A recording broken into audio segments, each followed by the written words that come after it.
Imagine being 16 years old and your biggest worry isn't whether your crush will text you back or if you'll pass your driving test. Instead, you're wondering if you'll survive childbirth because yes, you're probably already married and expecting your first baby. Or maybe you're a guy whose main concern is whether the Native American raid everyone's been whispering about will hit your settlement before you finish learning how to properly load a musket. Welcome to teenage life in colonial America, where the concept of adolescence didn't exist. Childhood ended around age 7, and by 14, you were basically expected to function as a miniature adult. We're talking about the period from roughly 1675 to 1750, after the initial survival phase of early colonization, but before the revolutionary fervor that would reshape everything. Now, before you start thinking this was just a bunch of grim-faced kids doing adult work all day, let me tell you something that might surprise you. Colonial teenagers actually had more freedom in some ways than modern teens. They developed skills that would make today's survival show contestants weep with envy, and they navigated social situations that were simultaneously more restrictive and more adventurous than anything we deal with today. But here's what's really fascinating, and this is something that completely changes how we think about growing up in early America. These weren't just smaller versions of adults grinding through daily survival. Colonial teenagers created their own subculture, complete with secret courtship rituals, rebellious behaviors that drove their parents crazy, and social networks that would make modern social media look primitive. If you've ever wondered how young people actually lived before smartphones, cars, and the modern concept of teenage years, make sure you hit that subscribe button because we're diving deep into the surprisingly complex world of colonial youth. Let's start with something that would absolutely blow the mind of any modern teenager. By age 14, most colonial kids were essentially done with what we'd call formal education. Not because they were dropping out or failing, but because they'd already learned everything their society expected them to know. We're talking about reading, writing, basic arithmetic, and whatever trade skills they'd need to survive as adults. But here's where it gets interesting. The end of formal schooling didn't mean the end of learning, it meant the beginning of what colonial society called real education. For boys, this usually meant apprenticeship. And let me tell you, colonial apprenticeships were nothing like the cozy internships we think of today. These were legally binding contracts that essentially made you an indentured servant for anywhere from 4 to 7 years. Picture this. You're a 13-year-old boy whose father has just signed a contract handing you over to the local blacksmith. For the next 6 years, you belong to this man more completely than most modern employees belong to their companies. He provides your food, clothing, shelter, and training, but in return, you work from dawn to dusk, 6 days a week, doing whatever he tells you to do. And if you try to run away, there are actual bounty hunters who specialize in tracking down runaway apprentices. The apprenticeship system created a unique social dynamic that modern teenagers would find both terrifying and liberating. On one hand, you had virtually no personal freedom. Your master could control who you talked to, where you went, even who you could marry. On the other hand, you were learning skills that guaranteed you'd never be unemployed. You were part of a tight-knit community of craftsmen. And by the time you finished your apprenticeship, you'd be a master of your trade with the respect that came with it. For girls, the situation was different, but equally complex. Most colonial girls didn't have formal apprenticeships, but they underwent what we might call domestic apprenticeships that were just as demanding.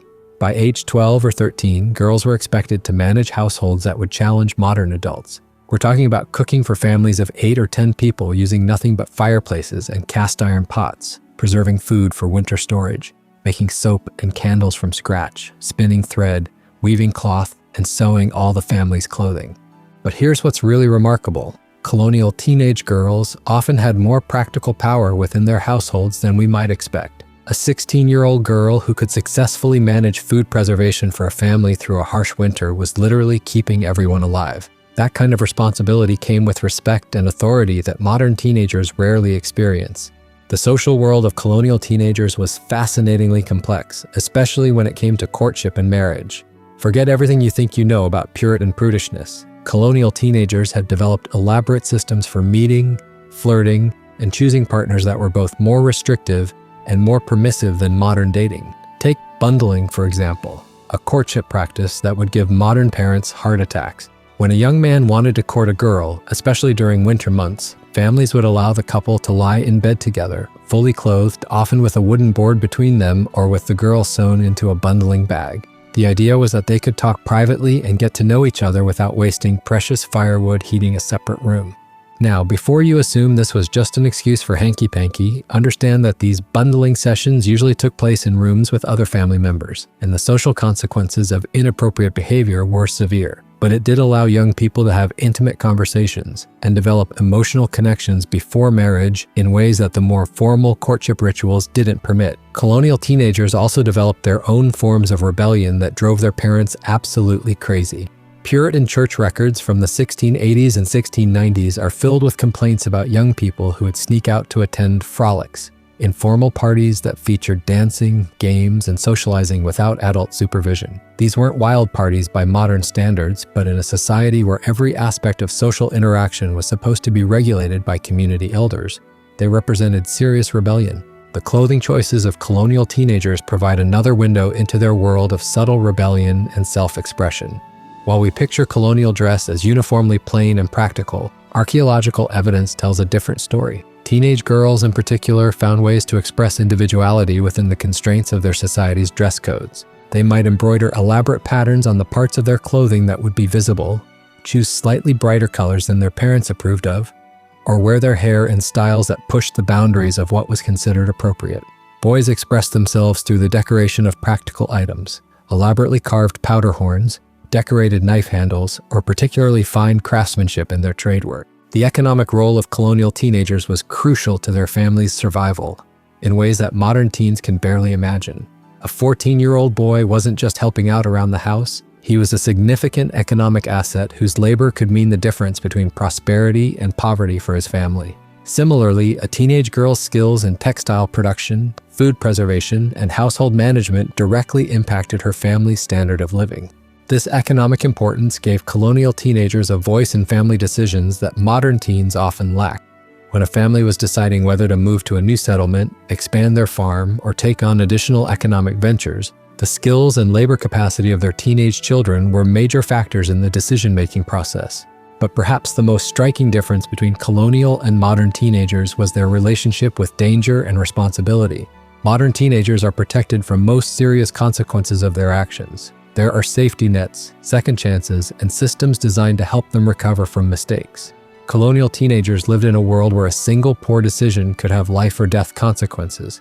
A teenage boy learning to use firearms wasn't just playing with guns, he was preparing for the very real possibility that he'd need to defend his family from attack. A teenage girl learning food preservation wasn't just doing chores, she was acquiring skills that could prevent her future family from starving during a bad winter.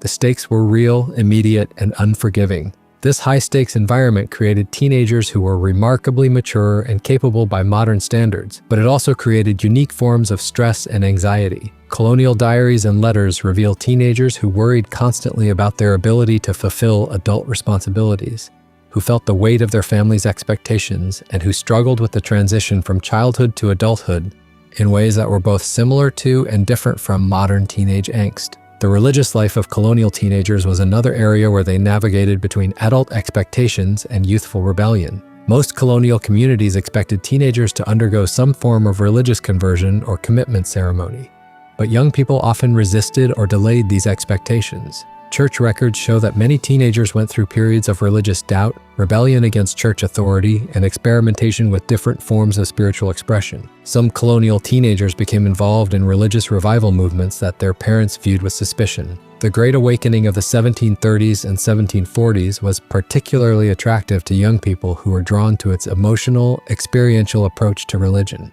These revival meetings gave teenagers opportunities to express themselves spiritually and socially in ways that traditional church services didn't allow. The educational experiences of colonial teenagers varied dramatically based on their social class, geographic location, and family circumstances. Wealthy teenagers, particularly boys, might continue their education at institutions like Harvard College, which was founded in 1636. But even among the wealthy, education was intensely practical, focused on skills that would be useful in adult life rather than on abstract learning for its own sake. For most colonial teenagers, education continued through apprenticeships, informal mentoring relationships, and self-directed learning. Many became remarkably well-read despite having limited formal schooling. Colonial teenagers often had access to books that modern teenagers would find challenging: theological treatises, classical literature, and practical manuals on everything from agriculture to medicine. The social networks of colonial teenagers were both more limited and more intense than modern teenage social groups. In small colonial communities, teenagers knew virtually everyone their age within a day's travel. But these relationships were often lifelong and incredibly deep. Colonial teenagers formed friendships that lasted their entire lives, partly because geographic mobility was limited, and partly because the shared experiences of growing up in such challenging circumstances created strong bonds. These social networks also serve practical purposes. Teenage boys would form informal groups that shared information about job opportunities, trade techniques, and available land for future settlement. Teenage girls created networks that shared domestic knowledge, provided support during childbirth and child-rearing, and offered economic cooperation through activities like quilting bees and spinning circles. The recreational activities of colonial teenagers reveal a society that valued both physical skill and intellectual development. Popular games included various forms of ball games, wrestling, running competitions, and contests of skill like marksmanship or woodworking. These weren't just entertainment, they were ways of developing skills that would be useful in adult life. Colonial teenagers also engaged in more intellectual pursuits than we might expect. Debate societies were popular among educated young people, and many colonial teenagers participated in literary societies that read and discussed books, wrote poetry, and engaged in philosophical discussions. These activities provided outlets for intellectual curiosity and social interaction that were otherwise limited in colonial society. The seasonal rhythms of colonial life created different experiences for teenagers throughout the year. Summer meant long days of agricultural work, but it also meant opportunities for travel, trade, and social interaction as communities came together for harvests, markets, and festivals. Winter brought different challenges and opportunities, more time for indoor crafts, reading, and intimate social interactions, but also the constant work of maintaining warmth and food supplies. Spring was often the most exciting time for colonial teenagers, as it brought opportunities for new beginnings. New apprenticeships, new courtships, new settlements, and new economic ventures. Many colonial teenagers timed major life decisions around the spring season, when travel was easier and new opportunities were most available. The transition to full adulthood for colonial teenagers was often marked by specific ceremonies or achievements rather than by age alone. For boys, this might mean completing an apprenticeship, acquiring land, or demonstrating mastery of a trade. For girls, it usually meant marriage and the establishment of their own household, though some unmarried women achieved adult status through exceptional skill in domestic arts or through inheritance of property. What's particularly striking about colonial teenagers is how they balanced individual desires with community expectations. While they had less personal freedom than modern teenagers in some ways, they also had more clearly defined paths to adult status and respect. A colonial teenager who mastered their expected skills and fulfilled their social obligations could expect to be treated as a full adult by their early 20s, with all the respect and authority that came with that status. The legacy of colonial teenage experiences shaped American culture in ways that are still visible today. The emphasis on practical skills, personal responsibility, and community involvement that characterized colonial teenage life became part of the American cultural identity. The idea that young people should contribute meaningfully to their communities and develop real-world skills rather than just consuming education and entertainment has its roots in colonial teenage experiences. The next time you hear someone complaining about kids these days, remember that colonial teenagers were managing households, mastering complex trades, and making life or death decisions while most modern teenagers are still figuring out what they want to study in college. These weren't just smaller adults, they were young people navigating the transition to adulthood in a world that demanded maturity, skill, and responsibility at ages when we're still considering people children. Colonial teenagers proved that young people are capable of far more than we often expect from them today. They developed skills, took on responsibilities, and made contributions to their communities that would challenge many modern adults. Their experiences remind us that the concept of extended adolescence is relatively recent, and that young people throughout most of human history have been expected to be productive, responsible members of society much earlier than we expect today. But perhaps most importantly, colonial teenagers show us that young people have always found ways to express themselves, rebel against authority, form meaningful relationships, and create their own subcultures, even within the most restrictive social systems. The human drive for independence, creativity, and connection transcends historical periods and social structures. What other aspects of colonial life would you like to explore? Were you surprised by any of these colonial teenage experiences? Let me know in the comments below, and if you enjoyed this deep dive into America's forgotten youth culture, make sure to subscribe and hit that notification bell. We've got plenty more surprising stories from history that will change how you think about the past and maybe even the present.